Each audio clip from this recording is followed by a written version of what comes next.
Bonjour à tous les amis, bienvenue sur la chaîne du Koala. Aujourd'hui, vidéo Magic. De toute façon, vous avez lu le titre, vous n'êtes pas des truites.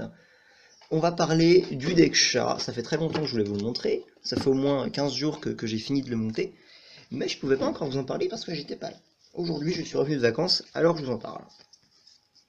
Donc, regardez, je vous suis pas foutu de votre gueule. Hein.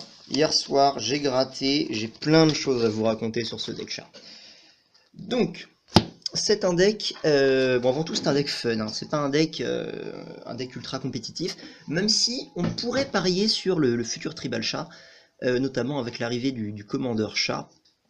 Mais moi ça me plaît pas. Ça me plaît pas parce que je veux pas des chats guerriers, je veux des chats chats. Vous voyez, les léonins et compagnie là, ce sont des chats complètement humanoïdes, ce sont des guerriers. Moi je veux des chats. Voilà, ça c'est un chat. Ok, les léonins avec des haches, c'est pas des chats, c'est des léonins. Donc c'est par pur caprice, même si en réalité il est plus fort. La version Commander qui va sortir est probablement plus forte que ce deck-là. Maintenant, une autre raison de miser sur ce tribal, c'est que, bon bah là on a vu avec Amonkhet et l'âge de la destruction, Wizard semble bien nous montrer qu'il veut faire quelque chose avec les chats. Et la prochaine extension qui sortira en septembre, qui s'appelle Ixalan, ça se passe, enfin ça se passe je sais pas à quelle époque, mais en tout cas il y a des dinosaures. Pour moi, qui dit dinosaure, dit tigre à dents de sabre. Et les tigres à dents de sabre, eh ben, ce sont des chats. Donc, je suis prêt à parier qu'il y aura un tigre à dents de sabre sympa. Voilà, donc ce deck, il est quoi? C'est un deck vert-blanc, et c'est un deck, tempo. C'est-à-dire qu'il va essayer de jouer des cartes pour temporiser au tour 1, 2, 3, etc. Et à partir du tour 5, 6, 7, il pourra mettre une énorme pression, et c'est à peu près dans ces tours-ci que vous aurez le kill. Tour 7 je pense. Tour 7-8 vous pouvez tuer vous pouvez même tuer en un seul coup, quoi, en une seule phase d'attaque. Et mettre les 20 points de dégâts en un coup. Alors, bah, je suis un peu bête parce que j'ai pas trié le deck avant. Mais c'est pas très grave, je peux vous montrer au fur et à mesure. Voilà. Au tour 1, qu'est-ce qu'on a? On a ce petit chat, le petit chat 1-1 lien de vie, le chat sacré, qui s'embaume. Et bah ce chat, il est très bien. Il est très bien parce que pour un mana, vous avez payé un bloqueur et un heal. Et maintenant il s'embaume. Donc pour 2 mana, parce que l'embaumement coûte 1, vous avez payé 2 blocs d'attaque et 2 heals. Même si c'est un heal à 1.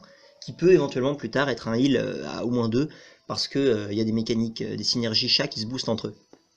Donc l'embaumement, un petit peu parlons-en. Bah, soit vous le faites limite tour 2 ou tour 3, histoire de continuer à temporiser, soit vous le faites bien plus tard dans la partie, et on verra que là aussi ça peut être intéressant, notamment parce qu'il y a les synergies chats qui se boostent, et il peut revenir plus fort et plus intéressant pour lui et pour les autres dans la partie.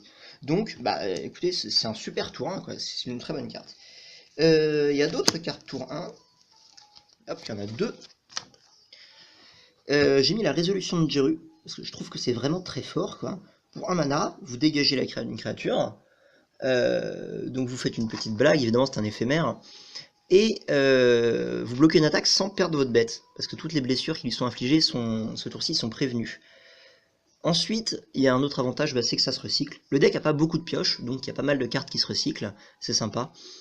Et sachant que ça arrive souvent de la recycler. Hein. Et donc il y a un troisième avantage à cette carte, c'est que vous verrez plus tard, il y a une carte qui s'appelle le souverain de la bande. Alors peut-être que je peux vous le trouver tout de suite pour vous montrer un petit peu la synergie. Ah très bien, il est là, il est juste là. Voilà, le souverain de la bande. Bon, je vous en parlerai plus tard, mais lui, il peut se surmener. Donc, vous savez, quand vous surmenez votre créature, elle s'engage et elle ne se dégage pas au tour d'après. Et bien, toutes les cartes qui font dégager vos cartes, comme celle-ci,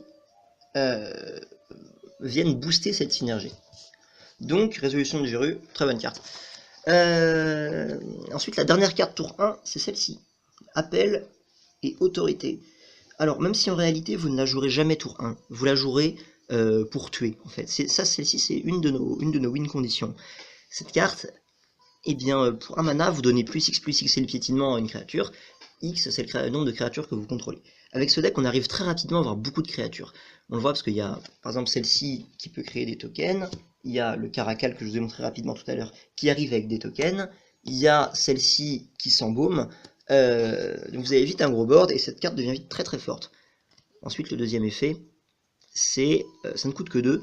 Vous engagez 2 créatures ciblées jusqu'à 2 créatures d'ailleurs, et vos créatures chopent la vigilance. En fait, quand vous jouez cette carte, bah, généralement, vous tuez l'adversaire, quoi. Donc là, je vous en parle parce que... Donc oui, je vous disais, je vous en parle parce que... Bon, je vais vous parler en fonction de la curve, évidemment. Hein. Je vais vous montrer les tours 1, les tours 2, les tours 3. Voilà, il coûte 1 seulement, vous le jouerez jamais tour 1. Vous le jouerez tour 6-7.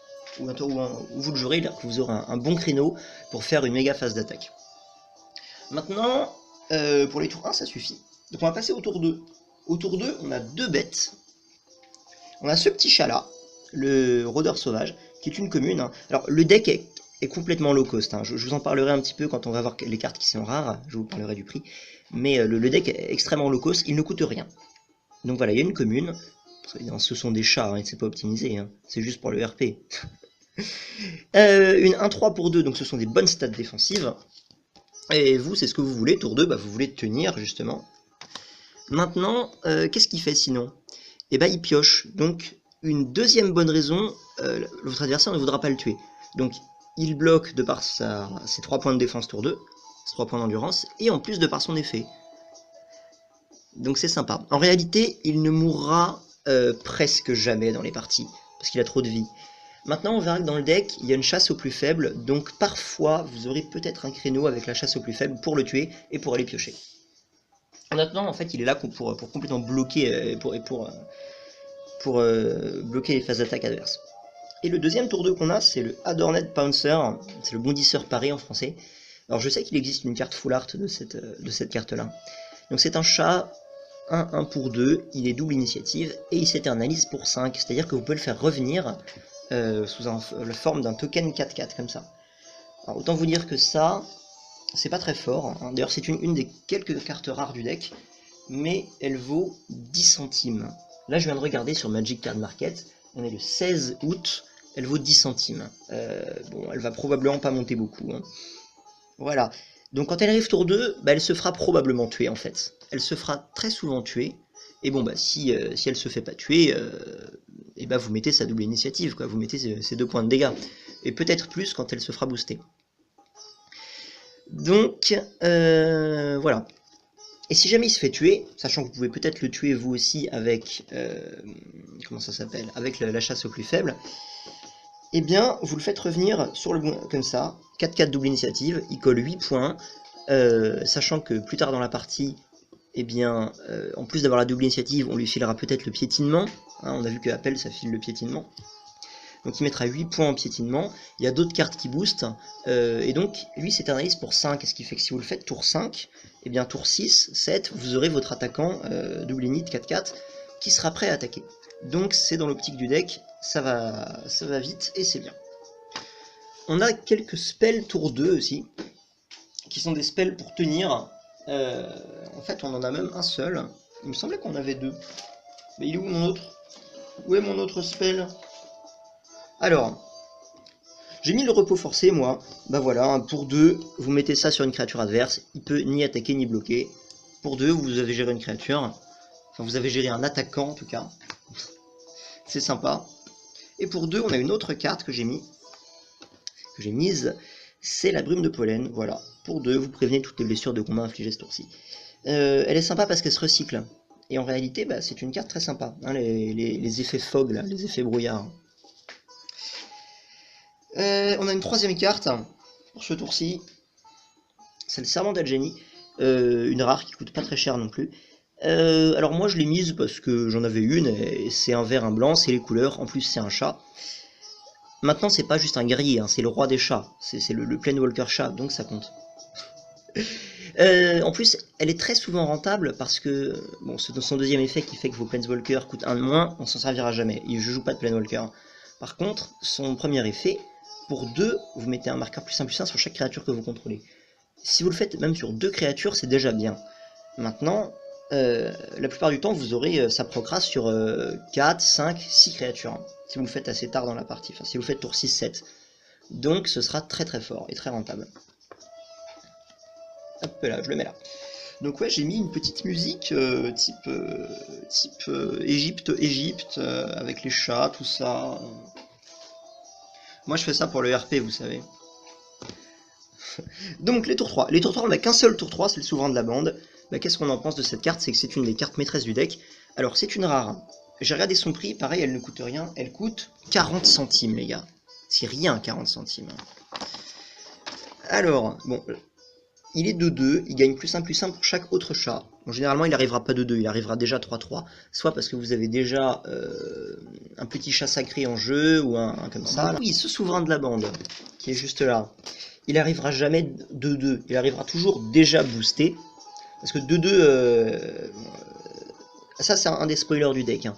Généralement, votre adversaire, il voudra vous le tuer. S'il arrive avec seulement 2 points de vie pour 3 mana, il y a peu de chances qu'il tienne, quoi. Par contre, il sera souvent boosté quand il arrive, donc ça compte. Ne serait-ce qu'avec, même avec le chat là, ou bah, le chat là déjà embaumé. Ça arrive très souvent d'embaumer le chat sacré tour 2. Voilà, qu'est-ce qu'il fait? Et sinon, son deuxième effet, c'est que pour un blanc, vous le surmenez, et vous créez 2 jetons chat avec le lien de vie. Bon, vous les connaissez certainement, mais je vais vous les montrer, c'est ce jeton-là, un petit chat à 1 lien de vie. Donc c'est une super carte pour bloquer, jusqu'à ce que... parce qu'il peut bloquer, vous pouvez évidemment utiliser son effet de surmenage en réponse à un attaquant adverse. Donc vous bloquez, vous le surmenez, vous créez des nouveaux bloqueurs avec les tokens, et surtout lui il se booste. Donc c'est vachement bien. Il est très bon. Voilà, moi je trouve qu'il est très bon. Voilà, le petit souci c'est qu'il a besoin d'un tour pour attendre de pouvoir se surmener, et en attendant bah, c'est une cible. Les autres tours 3, qu'est-ce qu'on joue? On joue qu'une seule carte, on joue Traquenard. Voilà, c'est un petit removal vert pour 3. Voilà, donc vous choisissez une créature, elle gagne +1/+0, et elle inflige des dégâts à une créature adverse. Sans en prendre en retour. Hein. C'est un peu mieux qu'une chasse au plus faible en fait. Parce que votre créature ne meurt pas. Et nous on cherche pas vraiment à faire mourir nos créatures. Donc c'est très bien. Maintenant, dans l'optique de ces cartes-là, si on veut simplement un removal, on aurait pu choisir aussi le chasseur chassé, qui coûte 1. Pour 1 vert, une créature que vous contrôlez se bat contre une créature que vous ne contrôlez pas. Bon, c'est une option, voilà. Simplement, bah, c'est un petit peu moins intéressant, parce que vous pouvez perdre votre créature, quoi. Et surtout, vous pourrez rarement tuer une créature adverse avec le chat 1-3. Le chat 1-3 qui fait piocher, qui est la seule créature de votre deck qui est intéressant à mourir. Ah si, il y a celui-ci aussi. Celui-là, ouais. Mais celui-là, généralement, il mourra de toute façon. Vous le garderez pour bloquer jusqu'à pouvoir le tuer, ou alors faire une grosse sauce avec.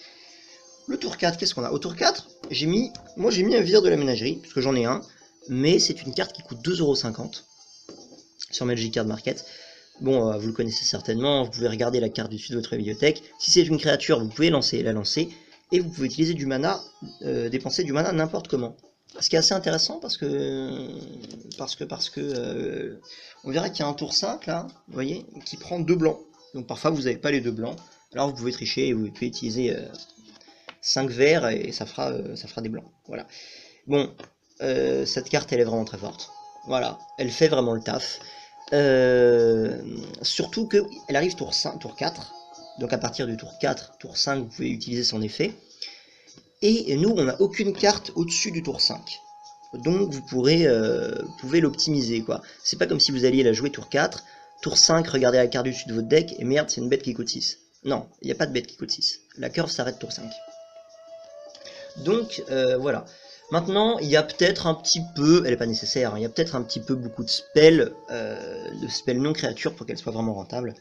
Mais elle est de toute façon toujours rentable. C'est juste une bonne carte, voilà, c'est juste une très bonne carte. Deux sorts non créatures tour 4, il y a la chasse au plus faible, voilà, c'est un removal, c'est fort. En plus, là c'est l'illustration de Kaladesh, et vous avez un lion sur l'image, donc ça me plaît. Et j'ai mis la proscription aussi, voilà pareil, ça flash, ça détruit ça exile un permanent. Et en plus ça se recycle pour seulement un blanc, donc c'est bien. Et maintenant on arrive au dernier tour, donc vous voyez j'ai presque fini de vous présenter le deck, hein. On a 5 cartes. Le Caracal, qui est une des cartes maîtresses du deck. Alors elle vaut pas grand chose, c'est une rare, mais elle vaut 7 centimes d'euros. Ce qui n'est pas beaucoup. Ce qui est vraiment pas beaucoup. Pourtant elle est bien, et dans le DH, dans le DH chat, elle sera jouée je pense. Hein. Voilà, c'est une 3-3 pour 5, ce qui est mauvais, seulement elle donne +1/+1 un lien de vie à vos autres chats. Et quand elle arrive en jeu, elle arrive avec 2 petits chats 1-1. Donc elle arrive, vous avez payé 5 mana, mais vous avez non pas une 3-3, vous avez une 3-3 et 2-2-2. Et non pas 2-1-1, parce que les tokens sont tout de suite boostés. C'est vachement fort, hein, pour plusieurs raisons. Bah c'est ça, c'est qu'il y a la synergie chat, tout simplement. En plus, ça va comboter avec ça au tour d'après.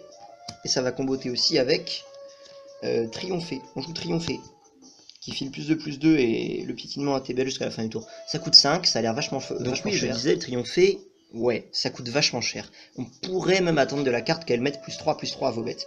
Seulement, bah en fait c'est super fort. Quand vous la jouez, vous avez gagné. C'est une de vos win conditions. Alors les win conditions, je vais en parler après.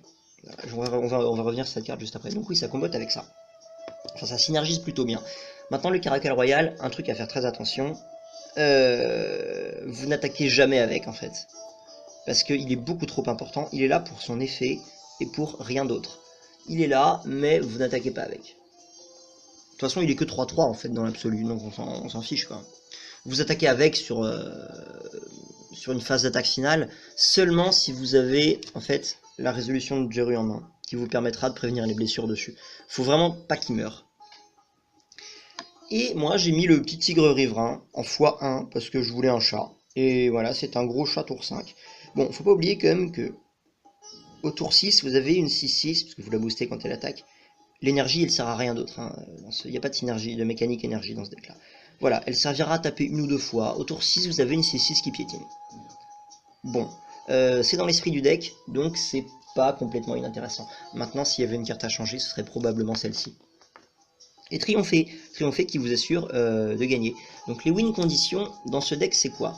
Bah, soit vous faites un gros board, et ensuite vous lancez appel Triompher, là, appel autorité ou Triompher, tour 6-7, et vous avez gagné. Vous avez franchement gagné, et même si vous n'avez pas gagné, vous mettez une tarte à, je sais pas, minimum 15 dégâts. En plus, tous vos chats, ils ont lien de vie, voire double initiative, donc c'est monstrueux. Les autres conditions de win, bah ça en fait, ça c'est une condition de win elle toute seule, elle peut flood le board très rapidement. Maintenant, lui, il peut taper très fort en fin de partie, à lui tout seul il tape très fort, même si en début, dans la première partie de la game, il ne tapera pas, mais une fois qu'il sera 8-8-10-10, vous pourrez bien tarter avec. Et lui aussi, parce qu'une fois qu'il est éternalisé, eh ben, il est très fort. Donc vos win conditions, c'est ça. C'est tenir en début de partie et tuer en deuxième partie de jeu. Alors maintenant, parlons un petit peu des cartes qu'on pourrait changer. Il existe un chat dans Kaladesh, vous savez, alors je sais plus si c'est un tour 3 ou un tour 2, c'est le jeune Colossodon, je crois. Une 2-2 qui fonctionne avec les marqueurs énergie, vous pouvez lui mettre des marqueurs +1/+1 dessus.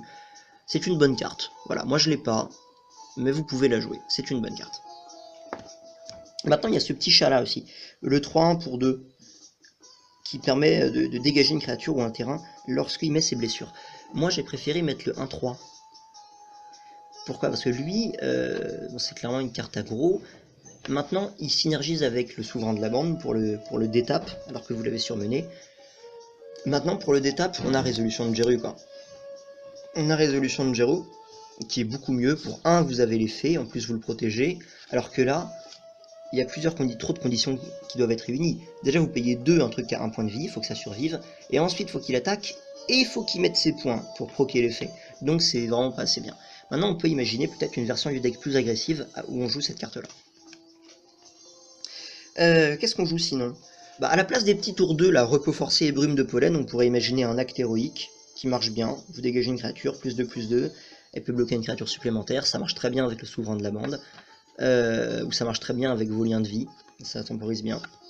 C'est une bonne carte. On peut imaginer une résolution de Jeru aussi, qui se surmène, qui engage jusqu'à 2 créatures ciblées, ça fait sauter une phase d'attaque à votre adversaire, quoi, c'est pas mal. Et une bonne carte de l'âge de la destruction, il y a la salve de sable qui a été rééditée aussi. Vous voyez que tour 3, on n'a pas grand chose. Hein. Bah, d'ailleurs, je vais probablement mettre une salve de sable à la place du tigre riverain. Je pense que c'est mieux. Ça met 5 blessures à une créature attaquante ou bloqueuse en éphémère pour 3 mana. Bon, pour 3 mana, vous avez tué une bête, quoi.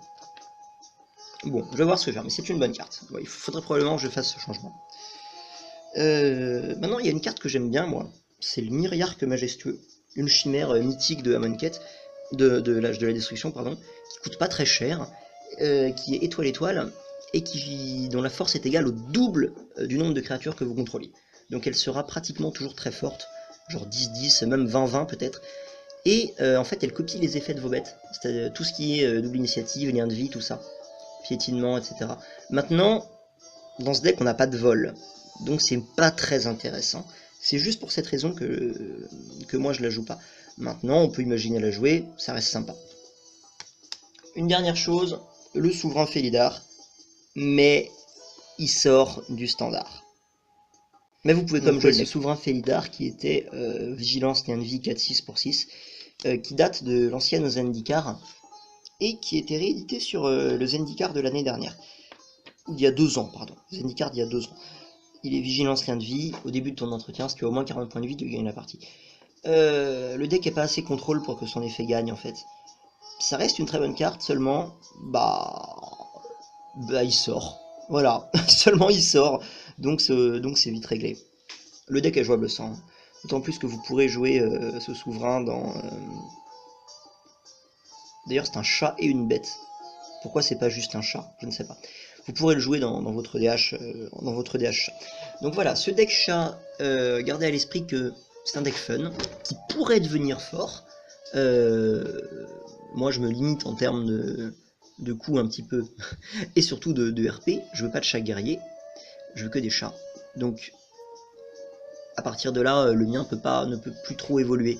En revanche, si vous achetez le commandeur, que vous faites un vrai deck vert-blanc avec les vrais chats, les chats guerriers, ouais, là ça va être cool. Donc c'est un deck fun qui va potentiellement devenir très bon.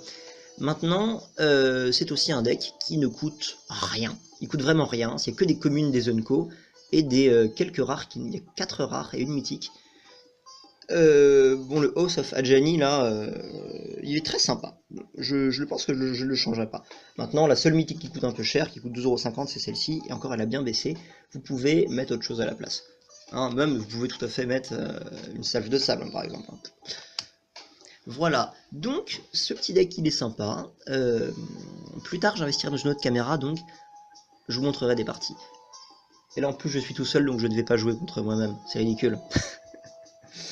Allez, bon, c'était sympa, c'était un deck que je voulais vous présenter depuis quelques temps.